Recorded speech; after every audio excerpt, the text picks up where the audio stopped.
বর্ষাকালে পাহাড়ে ঘুরতে যাবেন, সে তো নির্ঘাত বিপদ। না, কথাটা একেবারেই ভুল।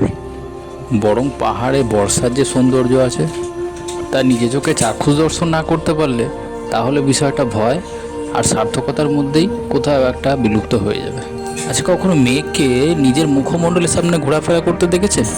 শুনতে অবিশ্বাস্য লাগলেও এটাই কিন্তু সত্যি। আমরা গিয়েছিলাম সমতল থেকে ৬,০০০ ফিট ওপরে পাহাড়ের রানী দার্জিলিংয়ে, যেখানে আছে শুধু এখন মেঘ আর পাহাড়ের অবিরাম লুকোচুরি খেলা। সঙ্গে থাকুন ঝিনুক অ্যান্ড পল্লব ক্রিয়েশনস। দুপুরে দার্জিলিং পৌঁছে হোটেলে একটু ফ্রেশ হয়ে প্রথম যে জায়গাটি আমরা দর্শনের উদ্দেশ্যে গিয়েছিলাম সেটি হলো দার্জিলিং ম্যাল থেকে মাত্র কয়েকশো মিটার মধ্যে অবস্থিত দেবাদিদেব মহাদেবের মহাকাল মন্দির। মহাদেব এবং গৌতম বুদ্ধ একই সাথে পূজিত হন এখানে। দার্জিলিং পৌঁছে যেটা বুঝলাম, বর্ষাকালে কাঞ্চনজঙ্ঘা দর্শন পাওয়া আর লটারিতে ১ কোটি টাকার পুরস্কার পাওয়া বিষয়টা প্রায় একই। এটা আমাদের দার্জিলিং ট্রিপের ডে 2 আর্লি মর্নিংয়ের দৃশ্য।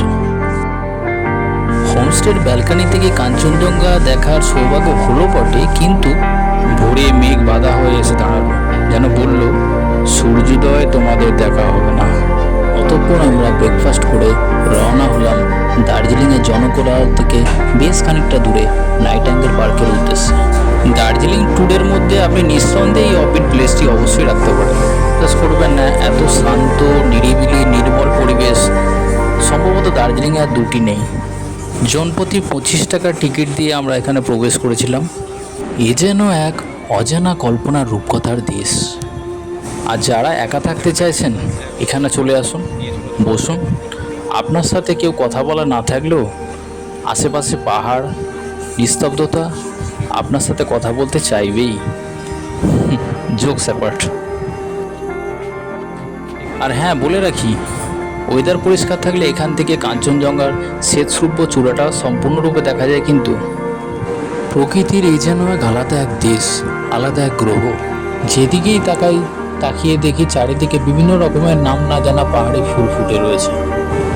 কি হঠাৎ পিছন ফিরে দেখি ঝিনুক আপন মনে ম্যাপেল গাছের পাতাটির সঙ্গে খেলছে। এই একটু আগেই পরিবেশটা রোদ ঝলমলে পরিষ্কার ছিল, এখন দেখো ধীরে ধীরে মেঘ পুরো পার্কটাকে গ্রাস করে ফেললো। দার্জিলিংয়ের ওয়েদার সত্যিই আনপ্রেডিক্টেবল। আমি এসে ফ্রেশ হওয়ার পর ঝিনুক হঠাৎ ডাক দিল। ব্যালকানিতে গিয়ে যেটা দেখলাম তা সত্যি ভাষায় বর্ণনা করা অসম্ভব। পুরো দার্জিলিং শহরটাকে দেখতে পাচ্ছিলাম।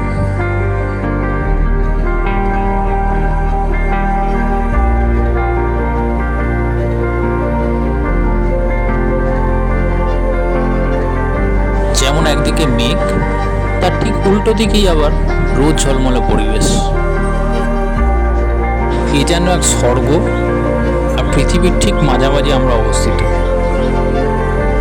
যেখানে নেই কোনো কোলাহল, আছে শুধুই শান্তি। সর্বোপরি বলি, কিছু বিষয় যেগুলো ভাষায় বর্ণনা করা অসম্ভব। পাহাড়ের রানী দার্জিলিং আসুন পরিবারের সঙ্গে, প্রিয়জনের সঙ্গে। সাবস্ক্রাইব করে পাশে থাকবেন। ধন্যবাদ।